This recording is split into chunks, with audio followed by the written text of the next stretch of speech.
And I'm here with Lieutenant General Ben Hodges, retired. He needs no long introduction, so we're going to dispense with the usual intros. We're going to dive straight into some of the questions. First question, and I'm delighted here. I should explain, we're actually here in the flesh in London, which is a huge pleasure and a privilege. And this is a kind of short take on what's going on. First question, we're going to get straight into the meat. Is Europe still waiting for the normalization of US policy? Are we still holding back, waiting for the US to do the right thing? And is that a very dangerous approach? Yeah, unfortunately, the answer to all that is yes. I do think that European allies and partners, including UK, are still hesitating, waiting to find out what is President Trump actually going to do. Yes, unfortunately, the answer is yes to all of that. I think countries in Europe are still waiting to see what the Trump administration really intends to do. And we've been on a bit of a roller coaster. I mean, one day the president's very angry with Vladimir Putin, says he's going to do this and that. Then there's a phone call, then he backs away. Even the two sanctions that were announced a couple of days ago with great fanfare, when you peel it all back, they actually are not that significant. So I think because of the uncertainty of what the U.S. is going to do, Europe is still hesitating, not fully prepared to commit to helping Ukraine all out to win. And we're still getting mixed signals. And in fact, the fact that there were some sanctions at all, the oil sanctions that are just being levied, whether or not they are as far as we can go, in fact, we know they're not, we can go further, but the fact that the Trump administration has levied its first sanctions, really, of this new administration is kind of interesting and to some unexpected. But there are other things going on which are also perhaps interesting. I'd like your view on that. One is the lifting of limitations on the use of deep strike munitions. That was an interesting and unexpected announcement. Well, that could be because they don't have stocks left, therefore it doesn't mean anything. Maybe not. The other one, which we'll come to in a second, of course, is passing some degree of control, bypassing the Pentagon. This hasn't really got a huge amount of press coverage, but it seems from the communications I've had with people who know more about this than me, this is hugely significant on a number of levels. What do you make of it? Well, first of all, I was pleased that authority to do certain things, such as helping with the Storm Shadow strike the other day, that authority had been delegated to the commander of U.S. European Command, who also is the Supreme Allied Commander, General Grinkovich, who goes by the call sign Grinch. That took Bridge Colby out of the loop. And Colby, Undersecretary of Policy Colby, had been anti-Europe, anti-Ukraine all along, thought everything should be focused entirely on the Pacific. So whatever the strategic thinking is, the good news is that General Grinkovich has the authority now to do certain things like this. What's difficult for me to figure out is how much of this is part of a real clever, broader strategy versus different policy decisions that may or may not be interrelated. For sure, General Grinkovich and his staff have a plan, but the administration, the Department of Defense, I think are entirely focused on the Western Hemisphere, Venezuelan drug boats, building up combat power off the coast of South America. That's where their real interest is. If it helps Ukraine that we're able to do things that are good for Ukraine, which is, by the way, good for Europe and good for America's interests, then for now, I certainly am happy with that. Could it also be indicative of actually a power struggle or a struggle for influence taking place, both within the administration but also within the Pentagon, almost like a kind of behind the scenes, dare I say it, I mean, maybe civil war is the wrong phrase to use, but there are definitely competing views and vociferously expressed and probably a degree of sort of loathing, and one can imagine shouting matches and so on.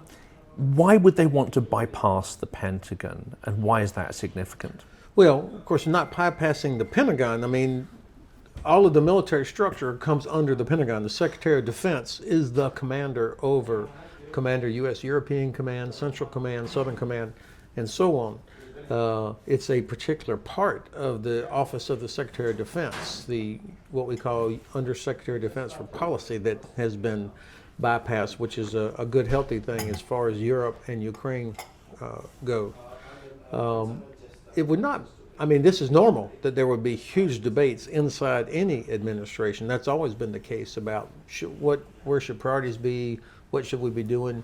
During the Biden administration, there were huge debates inside the national security structure and the Pentagon and State Department about what should we be doing. So I would say that's healthy, that you would have people arguing over strategy and policy. I don't have as much confidence now because we don't have the traditional national security structure anymore. The director of the national security staff is also Secretary of State Rubio, both of which are incredibly challenging full-time jobs. So we just don't have our normal processes in place. And talking of process, and this is wavering off Ukraine topic a little bit, but I've also been reading about some of the dismantling of checks and balances, dismantling of some of the expert legal staff who are actually embedded in the US Army as the kind of guardrails. Do you detect a kind of withering away or challenge to certain structures within the military to try and, dare I say it, politicize it, weaken it, make it more partisan? I think it's very important that people should appreciate how much we value in the military our oath to support and defend the Constitution of the United States. That's the ultimate authority, is the Constitution. Now, obviously, in the chain of command, the president is commander-in-chief, and then you have the Secretary of Defense, and then you have the combatant commanders. There was a significant reduction in the number of what we call judge advocates general in all of the services, where the top judge advocate general for each service was removed. And this is important because it takes away from commanders the ability to get competent legal review of things that they're being asked to do. When I was in Iraq and Afghanistan, we consistently relied on legal review of different types of targets or types of operations because you wanted to make sure that what you were doing was in compliance with international law, as well as contributing towards the mission. Now, if you're a commander at almost any level in U.S. military and all the services, you don't have the same amount of legal review to help you think through what are the issues here. A lot of people are very concerned about the strikes on 10 boats, alleged drug boats from Venezuela and elsewhere in South America that have been destroyed, and somewhere around 40 people have been killed in these strikes. The administration has made no attempt to explain the legal justification for this. They've only asserted it and said, well, these are carrying drugs, therefore they're enemies, therefore we can kill them. That doesn't quite, that won't pass normal legal review. And I think commanders should know that while the president may have immunity, thanks to a Supreme Court decision, they are not guaranteed immunity. And so what we called in the military the Nuremberg defense, you can't say, well, I was just following orders. That doesn't work. And so I think people need to be very conscious of what they are doing now at all levels. And of course, we've spoken how that should apply to Russian officers, or we hope eventually that will. But what we also see is an increasing viciousness of Russian attacks. And of course, Ukrainians are exhausted, but the phrase war fatigue comes up a lot.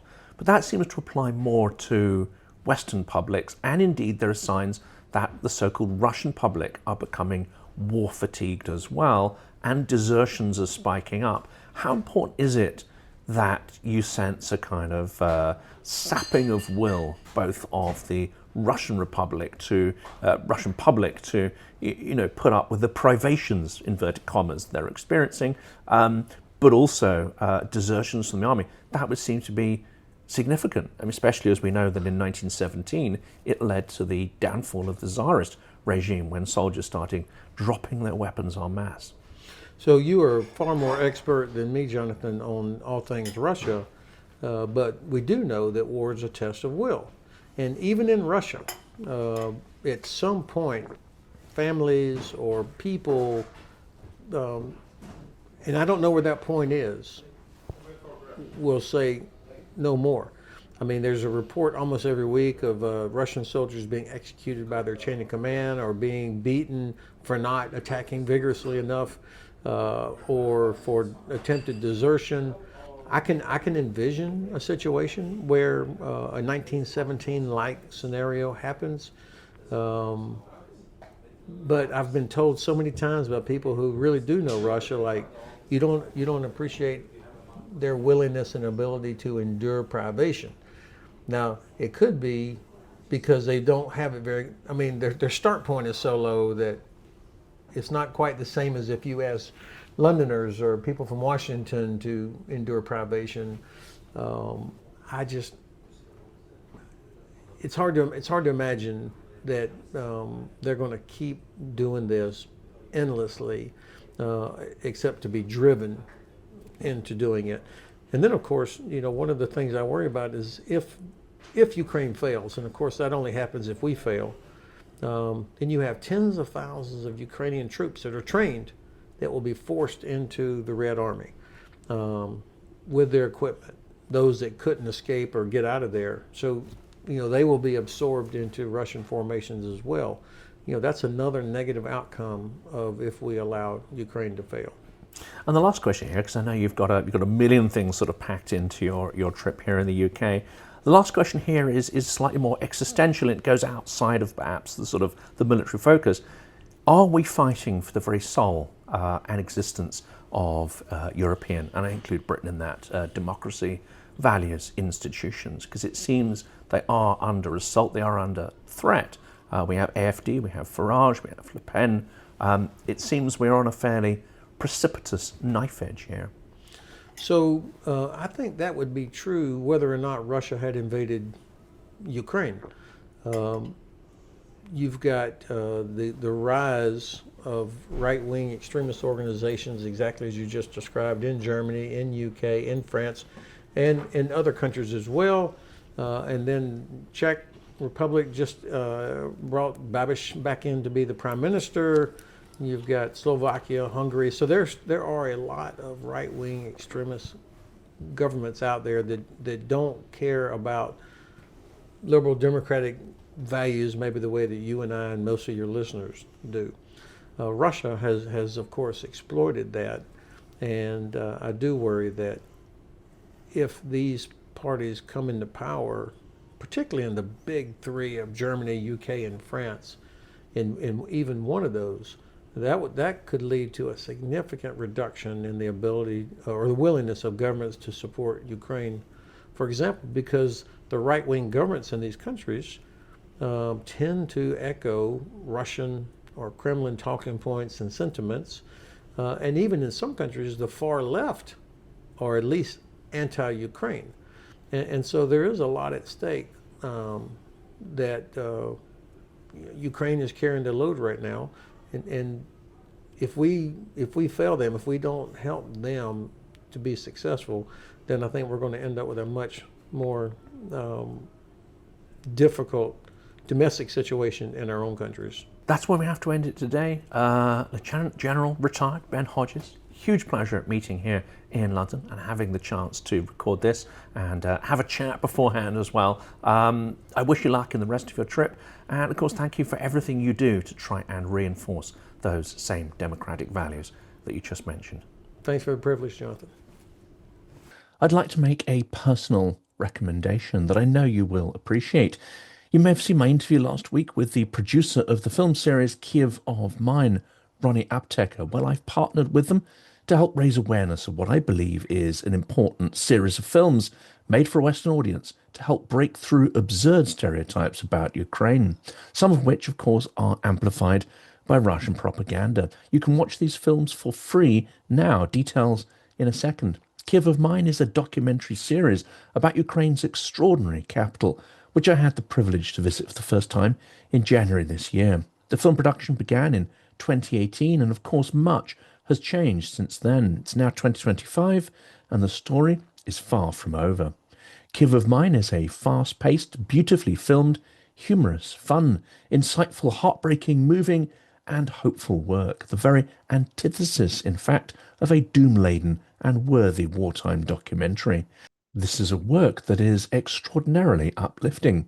My friend Operator Starsky says the film is made with so much love. The film series will make you laugh and cry.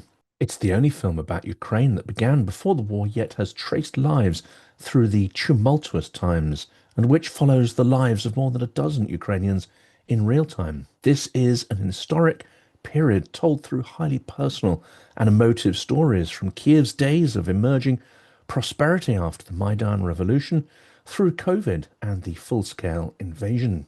This film is a breath of fresh air. Ukraine deserves a better conversation in the world, one that isn't centered around war, says Julian Ellis, filmmaker on Kyiv of Mine. It's hard not to argue with that, and the filmmakers have fully delivered on this promise. This is essential watching for anyone who calls themselves pro-Ukrainian, but I think it's also vital to get friends, colleagues, and family to watch it too, because the reality is few people have a vivid impression of Ukraine or any direct connection with its people. War is inhumane and abstract. Building an alternative perception is essential for engaging the world with the importance of Ukraine's struggle.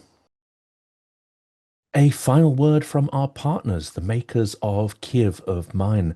All three films are now available to watch for free on YouTube. Please check out the links to the dedicated website, which tells you more about the film, its subjects, and the filmmakers. Also in the description is a link to the YouTube channel where you can watch the films now. Do let us know in the comments what you think of them and if they inspire you as much as they have inspired me.